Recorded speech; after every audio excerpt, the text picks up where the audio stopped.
এই ছবিটাতে দুটো অ্যাসপেক্ট আছে যে জায়গাটা আমাদের আরেকটু ক্লিয়ারলি পড়তে হবে। একটা হলো pathway or flowing of blood through the different chamber of heart, এটা একটা সেকশন। আর একটা হলো name of different valves, their location and function. এই দুটো অ্যাসপেক্ট খুব খুব জরুরি। এই প্রথমটা flowing of blood or pathway of blood through the different chamber of heart, এইটা ডিসকাস করতে গেলে ছবিটা একটু নোংরা হবে, বহুত অ্যারো দিতে হবে আমায়। সেই নোংরাটা করার আগে বরঞ্চ চলো এইটার আলোচনা করে নিই, কারণ ভালভস তো অলরেডি পয়েন্টিং এ কতগুলো জায়গায় করে ফেলেছি। চলো দেখি কোন কোনগুলো ভালভস। যেমন এখানে দুটো ভালভস দেখানো আছে, নাম্বার 3 ভালভস, বক্স করো তোমাদের পয়েন্টিং এ। এটা পরীক্ষায় আলাদা করে হার্ট আঁকতে দিলে নিশ্চয়ই পয়েন্টিং গুলো বক্স করবে না। আচ্ছা, আর কোথায় ভালভস আছে? এই পয়েন্টিংটা, এটা হলো পালমোনারি ভালভস। দুটো ভালভস পেলাম। এইখানে একটা ভালভস আছে, তোমাদের দেখো কোন জায়গায় আসছে, এটা হলো অ্যাওর্টিক ভালভস। আর একটা এখানে ভালভস আছে। এবার ধরো আমি তোমায় প্রশ্ন করলাম, ভালভ দিয়ে মূলত যেটা কোশ্চেন আসে, write the location and function of this particular ভালভস। তো আমরা ধরো খুব ইজি ভাবে এইটাকে ধরি ট্রাইকাসপিড ভালভ। কিভাবে এক্সপ্লেন করব? আমি আগে একটা বলে দিই, তারপর তোমরা বলবে, পরেরটা আমি বলবো না। কিন্তু ট্রাইকাসপিড ভালভ কার কার মাঝে লোকেটেড? এই চেম্বার আর এই চেম্বারটার নাম কি? এটা রাইট অ্যাট্রিয়াম, এটা রাইট ভেন্ট্রিকল। তাহলে লোকেশন কোথায় হবে? Tricuspid valve is present in between right atrium and right ventricle. Done. And it's function, এই দরজাটা খোলে কখন? যখন ব্লাড এদিক থেকে এদিকে আসে। বন্ধ হয় কখন? যখন উল্টো দিকে প্রেসার যাবে। তার মানে এ কোনটাকে অ্যালাউ করে? It allows the flow of blood from right atrium to and prevents the back flow, উল্টো দিকটা বাধা দেবে। জাস্ট এটা যে প্রসেসে জাস্ট এতটাই সহজে ছবি দেখে মুখস্থ করলে। এবার আমাকে এটার ফাংশন বলো তো। তার মানে valves allow one way movement, flowing of blood. ভালভসের এটাই তো কাজ। তোমার জানলা যদি দুদিক দিয়েই খুলতো তাহলে আর লাগিয়ে লাভ নেই। কিন্তু খেয়াল করে দেখো, দুদিকেই জানলার পাল্লা খুলছে, কখনো হয় না। কোনো একদিকে তো আটকাবে, তা নাহলে তুমি ছিটকিনি দিলে সেটা তো স্ট্রেংথ রাখতে পারবে না। দুদিকেই খুললে তো ছিটকিনি দেবে কিসের সাথে? বা একটু প্রেসার দিলে ছিটকিনি ভেঙে যাবে। তো এর কাজও তাই, অবশ্যই জানলা দরজার পাল্লার মতোই একটা দিকেও বাধা দেয়, প্রিভেন্টস দ্য ব্যাক ফ্লো। এই কথাটা খুব জরুরি।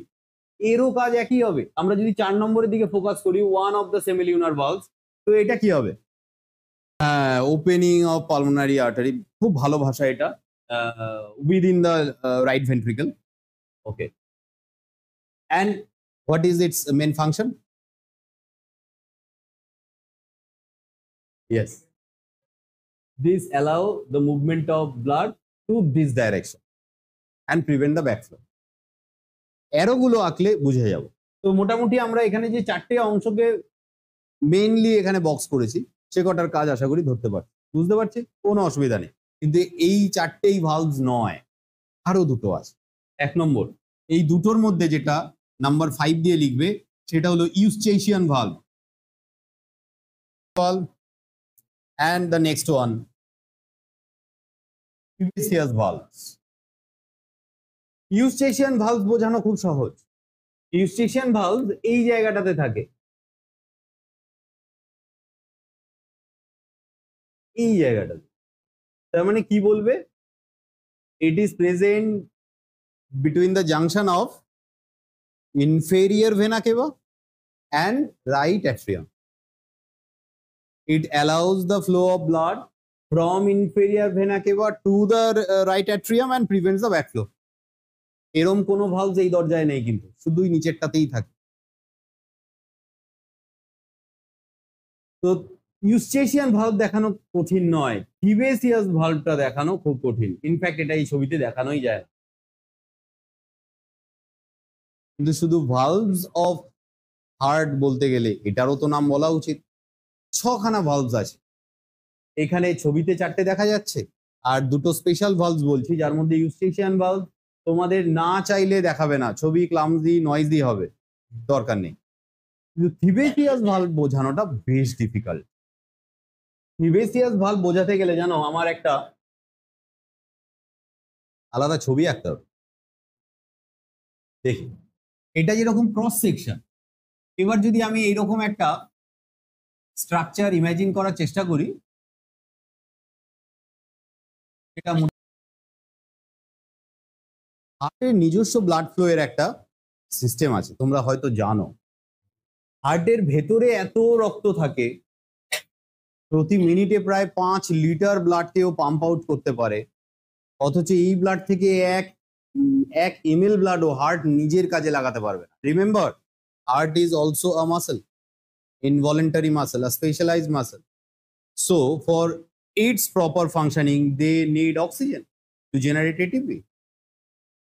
এরও অ্যারোবিক রেসপিরেশন প্রয়োজন। তো এই অক্সিজেন পাবে কোত্থেকে? আমি আবারও কন্ডিশন দিচ্ছি, এর ভেতরের দিক থেকে কোনো অ্যাবজর্পশন সাইট নেই। তাহলে উপায় হলো এই হার্টের যে জাংশন দিয়ে অ্যাওর্টাটা বেরোয়, দিস স্ট্রাকচার, ডরসাল অ্যাওর্টা যাকে বলে, লার্জেস্ট ব্লাড ভেসেলস, এরই জাংশন থেকে একটা আর্টারি, ফাইন ন্যারো আর্টারি হার্টের সার্কুলেশনের জন্য বেরোয়। ধরো জায়গাটা অনেকটা এরম জায়গা, একটাই আর্টারি বেরোয়, এটা হার্টের আউটসাইড মেমব্রেন, পেরিকার্ডিয়ামকে বাইরের দিক থেকে পেঁচিয়ে রাখে, হার্টকে সব দিক দিয়ে সার্কুলেট করায় ব্লাড। এই জায়গাটা দিয়ে বেরোয়, যখন ব্লাডটা এখান দিয়ে ধাক্কা দিয়ে বেরোচ্ছে এই জায়গাটাতে ফ্লোয়ের জন্য, তো এই একই সাথে এখানে একটা সরু বাইপাস আছে যেটা দিয়ে এখানে ব্লাডটা চলে আসে। বাকি ধরো 99% ব্লাড অ্যাওর্টাতে ঢুকে যাচ্ছে, 1% ব্লাড এই ন্যারো আর্টারিতে ঢুকে যাচ্ছে। এই ন্যারো আর্টারিটা only supply the surface of the blood muscles, sorry heart muscles. এইটাই হলো সেই মাসেলস যেটা হার্টের মাসেলসকে অক্সিজেন সাপ্লাই দেয়, মাসেলস না, artery. This is known as coronary artery. তোমরা প্রবাবলি এটার নাম শুনেছো আগে। করোনারি আর্টারিতেই ম্যাক্সিমাম ব্লক হলে হার্ট অ্যাটাকটা লিড করে। আরো ডিটেলস জানবো। আচ্ছা, বা তোমার কি মনে হয় এই আর্টারিটা পার্টিকুলারলি এই জায়গাটা থেকে অরিজিন করেছে, ফিরবে কোথা দিয়ে? এরও তো একটা সার্কুলেটরি রুট থাকবে। খেয়াল করে দেখো, ইমাজিন করো আমাদের যদি একটা হার্ট হয় এরকম, তো এই হার্ট যদি কোনো একটা পার্টিকুলার, এটা ধরো হার্ট, সেটা কোনো পার্টিকুলার বডি টিস্যুকে ব্লাড সাপ্লাই দিচ্ছে। Imagine this structure is the body tissue, right? শুধু রক্ত পাঠালেই তো হয় না, এই টিস্যু থেকেও তো আবার রক্তকে হার্টেও ফেরাতে হয়, তা না হলে একটা সার্কুলেশন সার্কিট তো তৈরি হয় না।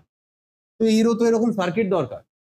বলছি এই পার্টিকুলার আর্টারিটা দিয়ে ব্লাডকে সাপ্লাই দেয় to the outside surface of the heart, কিন্তু হার্টেরও তো আবার এই ব্লাডটাকে রিকালেক্ট করে ফিরিয়ে দিতে হবে হার্টের মধ্যেই। সেইটা ঢোকে এই রকম জাংশন দিয়ে। ধরো এইটা এর পেছন দিক দিয়ে বিভিন্ন বিভিন্ন রুট ঘুরে ঘুরে ওকে পেছন থেকে কালেক্ট করে, এই ডটের স্ট্রাকচার গুলো ধরো এই ছবিটারই পেছনের সারফেস আছে, নিয়ে সবগুলো একটা জাংশনে মিট করে, নিয়ে এই পার্টিকুলার টিউবটা এই রকম জায়গা দিয়ে হার্টে ঢোকে। এই রিজিয়নটাকে বলা হয়, এটা কিন্তু কোনো ভেনাকে বা বলা হয় না, কোনো ভেইনও বলা হয় না, এটা ডিফিউজলি ঢোকে। এখানে অনেক সময় এরকম দেখা যায় যে দুটো চারটে একসাথে ভেনের মতো স্ট্রাকচার ঢুকছে, পার্টিকুলারলি একটাই স্ট্রাকচার ঢুকছে, এরকম বোঝা যায় না খুব ক্লিয়ারলি। পেছনের দিক দিয়ে সব রিকালেক্ট হয়ে হার্টে আবার ঢুকে যাচ্ছে। তো যে জায়গা দিয়ে এই করোনারি আর্টারি গুলো ক্যাপিলারি ফর্ম করার পরে আবার রিকালেক্ট হয়ে অন্য দিক দিয়ে আবার হার্টে ঢুকছে, ফলে একটা ক্লোজ সার্কিট তৈরি করে, ওই ঢোকার রাস্তাটাকে বলা হয় করোনারি সাইনাস। এবার নিশ্চয়ই বুঝতে পারছো এত পরিশ্রম কেন করলাম। এই ভাল্বটা ওর মুখে থাকে, সেবেসিয়াস ভাল্ব এখানে থাকে, এই মুখটায় থাকে, near the junction of coronary sinus. Where the coronary sinus is actually found to be located, it is located somewhere in between the junction of superior vena cava. Look at the diagram. Superior vena cava and in right atrium, top of the right atrium. তো এরকম কোনো একটা জায়গায় দিয়ে ঢোকে, either এই side বা মাঝে বা যাই হোক। মোট কথা এরই সারফেসের কোথাও না কোথাও দিয়ে করোনারি সাইনাসটা ঢোকে, আর করোনারি সাইনাসেরই মুখে থাকে সিউবেসিয়াস ভালভ।